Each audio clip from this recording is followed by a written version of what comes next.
नमस्कार दोस्तों, wealth sky के एक और नए इंटरेस्टिंग वीडियो में आप सभी लोगों का स्वागत है। मेरा नाम है सुधीर और सेबी के एक डिसीजन पे बीएससी के मज़े आ गए हैं। कह सकते हैं बीएससी की चांदी चांदी हो गई है। वो डिसीजन क्या है और उस डिसीजन का इम्पैक्ट बीएससी पे क्या पड़ा है, इसको हम आज के वीडियो में देखेंगे। तो वीडियो को स्टार्ट करते हैं। तो सबसे पहले हम बीएससी का शेयर देख लेते हैं। आज के दिन में अगर हम बात करें यहाँ पे, तो आप देखोगे यहाँ पे कि इसको मैं, ठीक है, ये आपका बीएससी का शेयर लगा हुआ है और अगर आप आज के दिन में देखोगे तो करीब ऑलमोस्ट 17% ऊपर जाके क्लोज हुआ है। और जहाँ पे ओपनिंग हुई थी वहाँ से इसने कंटिन्यूसली रैली दिखाई है। अगर ओवरऑल परफॉर्मेंस की बात करें बीएससी के शेयर की, तो यहाँ पे करीब करीब गैप अप के बाद ना कल की क्लोजिंग के बाद से अगर देखा जाए तो आज तक ऑलमोस्ट 17% का यहाँ पे गेन मिल चुका है। जिनके पास यहाँ पे बीएससी का शेयर पड़ा है, मेरे पास पड़ा है, तो मेरे को इसलिए पता है। दूसरी चीज़ क्या है कि जो सेबी ने यहाँ पे डिसीजन लिया है, वो डिसीजन क्या था? देखो सिंपल सी चीज़ क्या है, अगर यहाँ पे बात करें जो सेबी का डिसीजन आया है, वो ये है कि यहाँ पे कल सेबी का एक कंसल्टेशन पेपर आया था और वो कंसल्टेशन पेपर था कि सेबी ने क्लियरली बोल दिया है दोनों एक्सचेंज को कि भैया अपनी जो एक्सचेंज की जो तारीख है वो एक ही रखो, मतलब जो डे है वो एक ही रहेगा। और एनएससी को क्लियरली बोल दिया है या तो ट्यूसडे कर लो या फिर थर्सडे कर लो, आप मंडे नहीं कर सकते हैं। तो उस कंसल्टेशन पेपर के बाद यहाँ पे जो एनएससी है उसने क्या किया है, एनएससी ने अपना यहाँ पे न्यू सर्कुलर निकाला था और वो न्यू सर्कुलर क्या था कि यहाँ पे उन्होंने डिफर्ड अंटिल फर्दर नोटिस, यानी जो चेंजेस लाए थे, यानी ये जो सर्कुलर था 4 मार्च का, जहाँ पे कि एनएससी की जो निफ्टी की एक्सपायरी थी, वो आपकी निफ्टी क्या, वो सारे एक्शन मतलब सारे इंडेक्स की जो एक्सपायरी थी वो मंडे को शिफ्ट कर रहे थे थर्सडे से। तो जब ये सर्कुलर आया है बेसिकली सेबी का, जिसमें ये क्लियरली बोल दिया गया है कि यही 2 दिन रहेंगे, आप इनमें से कोई एक चूज़ कर लो, चाहे आप ट्यूसडे कर लो चाहे आप थर्सडे कर लो। तो निफ्टी का जो एनएससी का जो सर्कुलर है वो डिफर्ड अंटिल फर्दर नोटिस का यहाँ पे क्लियरली कल आ गया है।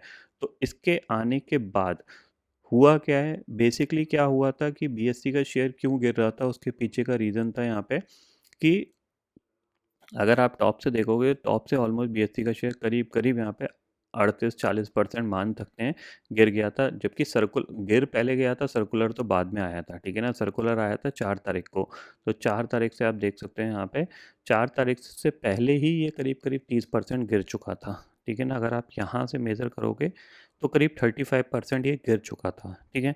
उसके बाद सर्कुलर आया, सर्कुलर आने के बाद यहाँ से इसने लो बनाया फर्दर 17% का नीचे का। बट किसी न किसी को ये अंदाज़ा था कि शायद ऐसा नहीं होने वाला है। इसीलिए नीचे से अगर आप देख रहे हो कितनी स्मार्ट रिकवरी देखने को मिली है इसके अंदर। लो जो लगा था वहाँ से ऑलरेडी 32% चल चुका था।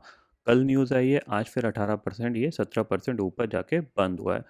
मतलब किसी न किसी को ये अंदाज़ा था या किसी न किसी को ये न्यूज़ पता थी कि सेबी ये डिसीजन लेने वाली है अगले 1 हफ्ते या 2 हफ्ते में। इसीलिए आपको पहले से ही शेयर में ये रैली देखने को मिली और फाइनली यहाँ पे आज जब न्यूज़ आ गई तो स्टॉक फर्दर 17% मूव कर गया। अब ये मूवमेंट क्यों आया है?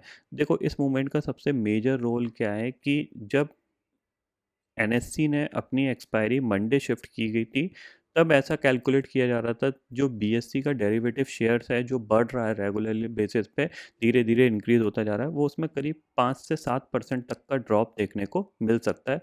क्योंकि अब जो एक्सपायरी है निफ्टी की वो सेंसेक्स एक्सपायरी से पहले होगी, तो ज़्यादातर लोग पहले ही ट्रेड कर लेंगे। हो सकता है सेंसेक्स तक जाते जाते उनके पास पैसे ना बचें।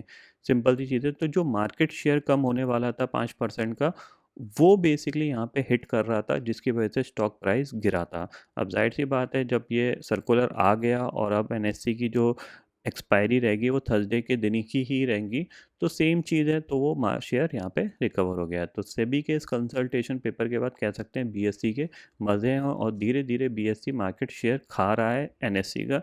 क्योंकि निफ्टी छोटा इंडेक्स है, अगर आप वैल्यू वाइज देखोगे तो निफ्टी छोटा इंडेक्स है, सेंसेक्स बड़ा इंडेक्स है। तो सेंसेक्स में अगर थोड़ा सा भी मूवमेंट होगा, आधा परसेंट का भी मूवमेंट होगा, तो ऑप्शन में मूवमेंट हो जाता है, निफ्टी में नहीं होता। इस चीज़ का एडवांटेज सेंसेक्स को मिल रहा है, ये चीज़ ध्यान में रखिएगा। और ज़्यादातर लोग अब सेंसेक्स में ट्रेड करते हैं, मैंने बताया ना, क्योंकि नंबर ऑफ़ जो साइज है वो बड़ा है। तो थोड़ा सा भी ऊपर नीचे होता है तो उसमें क्या है कि जो कह सकते हैं इन सेंस ऑफ अगर आप देखोगे, देखो सिंपल सी चीज़ है, आज के दिन की जो टोटल वॉलेटिलिटी है निफ्टी की नंबर के उसमें देखा जाए तो 23,600 से लेके 23,400 की हम मान के चलते हैं। 200 पॉइंट की वॉलेटिलिटी, यानी किसी को अगर ऑप्शन ट्रेड करना है तो 200 या 300 पॉइंट की रेंज में ही ट्रेड करेगा, 23,600 से लेके 23,400 या फिर 23,700 से लेके 23,300। बट सेंसेक्स की वॉलेटिलिटी आप नंबर्स में देखना, ठीक है। लो कितना लगा था, अराउंड 77,200 के आसपास का, हाई लगा है आपका 77,700 के आसपास का, ठीक है ना। इसको ऊपर और चलते हैं तो ऑलमोस्ट 77,800 के आसपास का हाई बना है। तो इसमें जो नंबर की जो वॉलेटिलिटी है वो 600 पॉइंट की है। अब 600 पॉइंट में क्या है कि बीच में मान लो किसी ने इस लेवल पे 77,500 की कॉल ले ली, उसको कुछ ना कुछ प्रॉफिट मिल जाएगा। नीचे अगर किसी ने 77,000 की पुट ले ली, उसको कुछ ना कुछ प्रॉफिट मिल जाएगा। तो क्या है, इसके अंदर वॉल्यूम ज़्यादा रहता है रादर देन निफ्टी। निफ्टी के अंदर वॉल्यूम रहता है, लेकिन धीरे धीरे वो वॉल्यूम शिफ्ट हो रहा है, इसीलिए बीएससी का जो मार्केट शेयर है वो धीरे धीरे डेरिवेटिव मार्केट में बढ़ रहा है। इस चीज़ का एडवांटेज यहाँ पे मिल रहा है क्योंकि ये इंडेक्स नंबर्स में बड़ा है, ठीक है। तो परसेंटेज वाइज इसमें मूवमेंट ज़्यादा रहता है, मतलब नंबर वाइज मूवमेंट ज़्यादा रहता है। अगर थोड़ा सा भी परसेंट चलेगा तो नंबर्स बड़े दिखाई देते हैं, जिसकी एडवांटेज क्या है, ऑप्शन बायर और ऑप्शन सेलर को मिल जाता है। जैसे अगर किसी को यहाँ पे, क्योंकि थोड़ा सा इंडेक्स बड़ा है तो प्रीमियम भी थोड़े से ज़्यादा रहते हैं। वीकली में तो just like a bank Nifty की तरह ज़्यादातर लोग इसको प्रेफर करना स्टार्ट कर गए हैं, तो इसीलिए यहाँ पे आपको जो बीएससी का शेयर है इसीलिए यहाँ पे बढ़ता हुआ दिखाई दे रहा है। बट हमें उससे कुछ ज़्यादा लेना देना नहीं है। हमें जो मेन न्यूज़ है वो यही है कि सेबी के जो कंसल्टेशन पेपर आया उसके बाद यहाँ पे बीएससी का शेयर अच्छा खासा मूव कर चुका है यहाँ पे। अब आप आगे रखना चाहो तो रखिएगा। फिलहाल बीएससी के लिए कोई भी नेगेटिव न्यूज़ नहीं है, जो मार्केट में थी ऑलरेडी वो यहाँ पे ख़त्म हो चुकी है। और सेबी ने क्लियरली डिसाइड कर लिया है, ट्यूसडे या थर्सडे निफ्टी को दे दिए हैं कि आप इन्हीं में से किसी दिन को चूज़ कर लीजिए। तो निफ्टी ने ऑलरेडी बोल दिया है कि थर्सडे को ही रखेंगे, क्योंकि एक ही दिन में दोनों एक्सचेंज अगर अपनी एक्सपायरी ले आएंगे तो दोनों एक्सचेंज का नुकसान होगा, ऐसा वो करने वाले नहीं है। तो एज इट इज़ जैसा चल रहा है वैसा ही चलता रहेगा। कोई भी एक्सपायरी 4 अप्रैल के बाद चेंजेस नहीं होंगी। आपकी सेंसेक्स की आपको ट्यूसडे की होगी और निफ्टी की आपकी थर्सडे को होगी। ये चीज़ क्लियरली ध्यान में रखिएगा, ठीक है। तो पुराना सर्कुलर यहाँ पे रोक दिया गया है फर्दर टिल नोटिस तक यहाँ पे, और नया सर्कुलर जो इफेक्टिव है वो यही है कि एज इट इज़ जो चीज़ चल रही है वो चलती रहेगी। तो फिलहाल दोस्तों इस वीडियो में इतना ही है। आई होप ये वीडियो आपको पसंद आएगा। वीडियो पसंद आता है तो लाइक और शेयर ज़रूर करिएगा, और चैनल को जो सब्सक्राइब कर लीजिए, क्योंकि मैं सुधीर लेके आता रहूँगा हर दिन आपके लिए नए नए वीडियो। इसी के साथ शुक्रिया दोस्तों। जय हिंद।